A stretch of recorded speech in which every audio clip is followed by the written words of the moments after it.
Hello everyone, this is Shivraj. இந்த வீடியோவில் நம்ம என்ன பார்க்க போகிறோம்னு சொல்லி கேட்டிங்கன்னா April 8th Nifty Nifty and bank today date structure பார்த்துடலாம். ஸோ நிஃப்டியை பொறுத்தவரை மாதிரி நம்ம என்ன பார்த்தோம் சொல்லி கேட்டிங்கன்னா மார்க்கெட் நமக்கு நியூட்ரல் ஓப்பன் ஆகிற மாதிரி இருந்தது. அந்த மாதிரி நமக்கு நியூட்ரல் ஓப்பன் ஆகிட்டு நமக்கு புல் பேக் கொடுத்ததுன்னா நமக்கு ஒரு சின்ன கன்சல்டேஷனோட ராலி கன்வியூஷன் நடக்க சொல்லிட்டு எதிர்பார்த்துருந்தோம். இன்கேஸ் மார்க்கெட் நமக்கு கேப்னு கொடுக்குறாண்ட வச்சுட்டு ஃபர்ஸ்ட் நமக்கு மார்க்கெட் ப்ரீவியஸ் பாட்டத்தை கட் பண்ண வரைக்கும் ரேஞ்ச் மார்க்கெட் எதிர்பார்த்தோம். இன்கேஸ் மார்க்கெட் நமக்கு அந்த மாதிரி ப்ரீவியஸ் பாட்டத்தை கட் பண்ணும்போது நமக்கு மினிமம் 22,283 22,243 வரைக்கும் நம்ம கரெக்ஷன் எதிர்பார்க்கணும். ஸோ இன்றைக்கி மார்க்கெட் நமக்கு எந்த மாதிரி வந்து சொல்லி பார்க்கும்போது சாலிடாக மார்க்கெட் ப்ரீவியஸ் பாட்டத்தை கட் பண்ணிவிட்டு நமக்கு டிமாண்ட் ஜோன்னா 22,243 சப்போர்ட் இருக்காங்க. ஸோ இந்த ஸ்ட்ரக்சர் நாளைய மார்க்கெட் இந்த மாதிரி போகும் சொல்லி கேட்டிங்கன்னா நமக்கு இப்போதைக்கு சிங்கப்பூர் நிஃப்டியானது 60 பாயிண்ட் ப்ளஸில் தான் இருக்கான். ஸோ அதை பேஸ் பண்ணி பார்க்கும்போது நாளைய மார்க்கெட்டும் நமக்கு நியூட்ரல்லேருந்து ஸ்லைட்லி கேப் அப்பில் கொடுக்குறதுக்கான பாசிபிலிட்டிஸ் இருக்கும். ஸோ அதே மாதிரி இந்த ஸ்ட்ரக்சரை பேஸ் பண்ணி பார்க்கும்போது நமக்கு டிமாண்ட் ஜோனில் கன்சல்டேஷனோட க்ளோசிங் வச்சதுனால நாளைய மார்க்கெட் நமக்கு நியூட்ரல் ஓப்பன் ஆச்சுன்னா மோஸ்ட்லி நமக்கு கரெக்ஷன் கன்வியூஷன் நடக்கிறது தான் அதிகபட்ச பாசிபிள் இருக்கும். ஸோ நம்ம வழக்கமாக சொல்லிட்டு தான் ஒரு மேஜர் சப்போர்ட்லேயோ ஒரு மேஜர் ரேஸ்லையோ நமக்கு கன்சல்டேஷன் கொடுக்கும்போது மோஸ்ட்லி நமக்கு அந்த ட்ரெண்டை தான் ஃபாலோ பண்ணும். இங்கேயும் நாளைய மார்க்கெட் நமக்கு நியூட்ரல் ஓப்பன் ஆச்சா மோஸ்ட்லி நமக்கு கரெக்ஷன் கன்வியூஷன் நடக்கிறதுக்கான பாசிபிலிட்டிஸ் இருக்கும். ஸோ அந்த ரெண்டு வேரியேஷன் தான் பார்க்க போகிறோம். ஸோ அது எப்படின்னு சொல்லிட்டு நம்ம பார்த்துக்கலாம். ஸோ இந்த இடத்துல நமக்கு ஃபஸ்ட் வேரியேஷனை பொறுத்து கேப் அப்கான ஸ்ட்ரக்சரே பார்த்துலாம். ஸோ இந்த இடத்துல கேப் அப் கொடுக்கும்போது நமக்கு என்ன நடக்கும்னு சொல்லி கேட்டிங்கன்னா மார்க்கெட்டில் என்ன தான் நமக்கு இந்த இடத்துல கரெக்ஷன் கொடுத்தாலும் பெரிய அளவுக்கு நமக்கு ஸ்ட்ரென்த்து பில்ட் ஆகலை. ஸோ அதான் நமக்கு ஆர்எஸ்ஐ இண்டிகேட் பண்ணுறான். ஸோ ப்ரைஸை பொறுத்து என்ன தான் நமக்கு லோ ஸ்ட்ரக்சர் கிடைச்சாலும் ஆர்எஸ்ஐ பொறுத்து நமக்கு டைவர்ஜன்ஸ் தான் இண்டிகேட் பண்ணுறான். அதாவது கிட்டத்தட்ட நமக்கு டபுள் பாட்டம் தான் இண்டிகேட் பண்ணுறான். ஸோ நமக்கு என்ன இண்டிகேட் பண்ணணும்னு சொல்லி கேட்டிங்கன்னா இன்றைக்கி நடந்த இந்த கரெக்ஷன் வந்து நமக்கு அந்தளவுக்கு வால்யூம் ஜென்ரேட் ஆகலாம் சொல்லிட்டு இண்டிகேட் பண்ணுறான். ஸோ அதை பேஸ் பண்ணி பார்க்கும்போது நாளைய மார்க்கெட் நமக்கு கேப்புக்கு கொடுத்ததுன்னா ஃபர்தர் நல்ல ஒரு புல் பேக் நடக்கிறதுக்கான பாசிபிலிட்டிஸ் இருக்குது. அந்த புல் பேக்கை பொறுத்து நமக்கு எவ்வளோ தூரம் போகலாம் சொல்லி கேட்டிங்கன்னா நீங்கள் ரீட்ரேஸ்மெண்ட்டை ரீசெண்டாக ஃபார்ம் ஆன இந்த ஹைக்கும் ரீசெண்டாக ஃபார்ம் ஆன இந்த பாட்டத்துக்கு நீங்கள் இருக்கிற மாதிரி இருக்கும். இப்போதைக்கு மார்க்கெட் நமக்கு 23 கன்சல்டேஷன் கொடுக்குறான். ஸோ நாளைய மார்க்கெட் நமக்கு கேப் அப் கொடுத்தோன்னா இந்த இடத்துல 38 நல்ல ஒரு ரெசிடென்டாக ரியாக்ட் ஆகிறதுக்கான பாசிபிலிட்டிஸ் இருக்கும். ஸோ 38 பொறுத்தளவு நம்ம வழக்கமாக சொல்கிறதான் ஒரு மேஜர் லெவலில் நமக்கு ஒர்க் ஆகும். மார்க்கெட் நமக்கு 38 ரிஜெக்ஷன் கொடுத்தோன்னா மோஸ்ட்லி நமக்கு 38க்கும் இன்றைக்கி ஃபார்ம் ஆன இந்த மைனர் பாட்டத்துக்கு இடையில் கன்சல்டேஷன் கொடுக்கலாம். பெரிய அளவுக்கு நமக்கு மூமெண்ட் கொடுக்குறதுக்கான பாசிபிலிட்டிஸ் இருக்காது. இந்த கன்சல்டேஷனை ஃபாலோ பண்ணி மார்க்கெட் 38 கட் பண்ணுற பட்சத்தில் நம்ம ராலி கன்வியூஷன் எதிர்பார்க்கலாம். இல்லை மார்க்கெட் இந்த கன்சல்டேஷனை ஃபாலோ பண்ணி பாட்டத்தை கட் பண்ணுற பட்சத்தில் நமக்கு கரெக்ஷன் கொடுக்கும். ஸோ இந்த வேரியேஷனை சிம்பிளாக சொல்லணும்னா நமக்கு 38 ரிஜெக்ஷன் கொடுக்கும்போது நமக்கு மார்க்கெட் கன்சல்டேஷன் கொடுக்குறதுக்கான பாசிபிலிட்டிஸ் இருக்கும். ஸோ இது ஒரு கைண்ட் ஆஃப் வேரியேஷன். அப்படி இல்லாமல் நாளைய மார்க்கெட் சாலிடாக 38 கட் பண்ணுற பட்சத்தில் நமக்கு என்ன நடக்கலாம் சொல்லி கேட்டிங்கன்னா 50 ஒட்டி ஒரு மைனர் கன்சல்டேஷன் கொடுக்கும். இந்த கன்சல்டேஷனை ஃபாலோ பண்ணி மார்க்கெட் 50 கட் பண்ணும்போது மார்க்கெட் 61 78 வரைக்கும் நமக்கு ராலி கொடுக்குறதுக்கான பாசிபிலிட்டிஸ் இருக்கும். என்னோட எக்ஸ்பெக்டேஷன் ஃபஸ்ட்டு ஸ்டோக்கை பொறுத்து நமக்கு 50 ஒரு மைனர் ரிஜெக்ஷன் கொடுக்கும். அதை ஃபாலோ பண்ணி மார்க்கெட் கண்டிப்பாக மேலே தான் பிரேக் அவுட் கொடுக்கும்.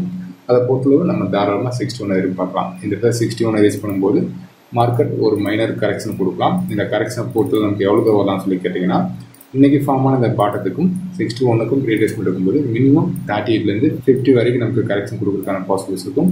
அந்த மாதிரி கரெக்ஷன் கொடுத்ததுன்னா அகெயின் நமக்கு புல் பேக் கொடுத்துட்டு நமக்கு அந்த ட்ரெண்டானது கன்வியூஷன் நடக்கிறதுக்கான ப்ராபபிலிட்டி இருக்கும்.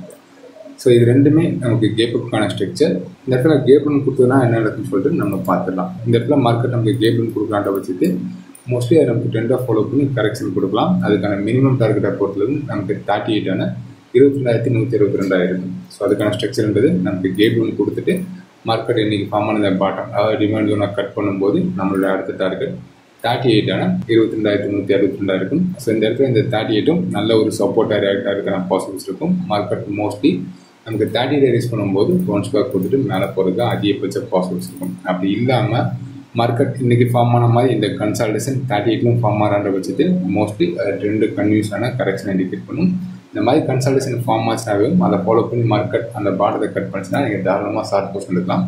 உங்களோட டார்கெட்டை அடுத்த சப்போர்ட் லெவலில் நீங்கள் மெயின்டைன் பண்ணலாம். ஸோ இதான் நிஃப்டிக்கான ஸ்ட்ரக்சர். ஓகே, பேங்க் டே அந்த மாதிரி தான் சொல்லிட்டு பார்த்துக்கலாம். ஸோ பேங்க் டே பொறுத்தவரை கிட்டத்தட்ட அதே வேரியேஷன் தான் எதிர்பார்த்துருந்தோம். இந்த இடத்துல நமக்கு அந்த கேப்புக்கான செஸ்டினை காட்டி நமக்கு டிமாண்ட் ஒன்று சப்போர்ட் எடுக்கலாம் சொல்லிட்டு எதிர்பார்த்துருந்தோம்.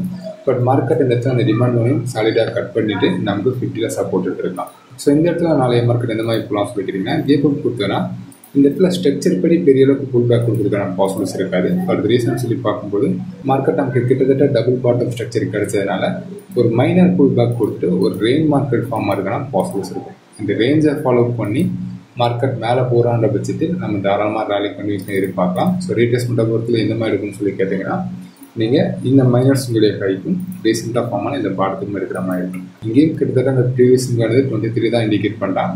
மார்க்கெட் கேப் அப் கொடுத்துட்டு அந்த 23 கட் பண்ணுற வச்சுட்டு நமக்கு 38 நல்ல ஒரு ரெசிடென்டாக ரியாக்ட் ஆகும்.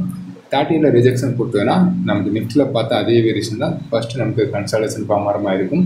அந்த கன்சால்டேஷனை ஃபாலோ பண்ணி மார்க்கெட் 38 கட் பண்ணுற வச்சுட்டு நம்ம ராலி கன்வியூஷன் எதிர்பார்க்கலாம். அப்படி இல்லாமல் மார்க்கெட் நமக்கு பாட்டத்தை கட் பண்ணுற வச்சுட்டு நமக்கு கரெக்ஷன் நடக்கிறதுக்கான பாசிபிள்ஸ் இருக்கும். ஸோ இது கேப் அப்க்கான ஃபர்ஸ்ட் வேரியேஷன். அப்படி இல்லாமல் இந்த இடத்துலையும் ஒரு சாலிடான கேப் அப் நடந்துட்டு ரீட்ரேஸ்மெண்ட் 38 கட் பண்ணுற வச்சுட்டு 50 நல்ல ஒரு ரெசிடென்டாக ரியாக்ட் ஆகும். மார்க்கெட் 50 ஒரு சின்ன சின்ன கன்சால்டேஷன் கொடுத்துட்டு இங்கேயும் 50 கட் பண்ணிவிட்டு 61 வரைக்கும் போகிறதுக்கான பாசிபிள்ஸ் இருக்கும். 61 அகைன் நமக்கு ரிஜெக்ஷன் கொடுக்கும். இந்த ரிஜெக்ஷன் ஆனது நமக்கு மினிமம் 38 50 வரைக்கும் கரெக்ஷன் கொடுக்கலாம். இதுவும் நமக்கு பெரிய அளவுக்கு கரெக்ஷன் கொடுக்காது. 50 சப்போர்ட் எடுக்கும்போது அகைன் நமக்கு புல் பேக் கொடுக்குறது தான் அதிகபட்ச பாசிபிள்ஸ் இருக்கும். ஸோ ரெண்டுமே கேப் அப்க்கான ஸ்ட்ரக்சர். இந்த இடத்துல கரெக்ஷனுக்கான ஸ்ட்ரக்சரை பொறுத்தளவு எந்த மாதிரி நடக்கும் சொல்லி கேட்டிங்கன்னா, இந்த இடத்துல ஃபர்ஸ்ட் வேரியேஷனை பொறுத்தளவு என்னதான் கேப் ஒன்று கொடுத்தாலும் மார்க்கெட் 48,128 கட் பண்ண முடியாட்டி மோஸ்ட்லி நல்ல ஒரு ஷார்ப்பான ரிஜெக்ஷன் கொடுத்துட்டு நல்ல ஒரு புல் பேக் கிடைக்கிறதுக்கான பாசிபிள்ஸ் இருக்கும். இந்த புல் பேக்கை பொறுத்தளவு நீங்கள் இந்த மைனர்ஸுடைய பைக்கும் வரக்கூடிய பாட்டம் அதாவது 48,128 எடுக்கும்போது மினிமம் 38 நமக்கு 61 வரைக்கும் போகிறதுக்கான பாசிபிள்ஸ் இருக்கும். அதாவது நமக்கு ஷார்ப்பான புல் பேக் தான் நடக்கும்.